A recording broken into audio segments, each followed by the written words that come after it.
Naročniki mobilnih storitev Telekoma Slovenije lahko vse nakupe v trgovini Google Play poravnate prek mesečnega računa Telekoma Slovenije. To velja tudi za nakupe, ki jih opravite znotraj aplikacije.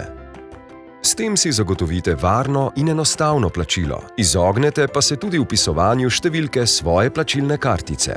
Najprej v trgovini Google Play nastavite to možnost plačevanja. V meniju na levi izberite Plačilna sredstva. Izberite plačevanje prek Telekoma Slovenije in potrdite. S tem imate izbrano novo privzeto plačilno metodo. V Google Playu nato poiščite vsebino, ki jo želite kupiti. Kliknite na gumb s ceno in potrdite nakup. Znesek nakupa bo obračunan na naslednjem mesečnem računu Telekoma Slovenije, ki ga najhitreje poravnate prek Mojega Telekoma.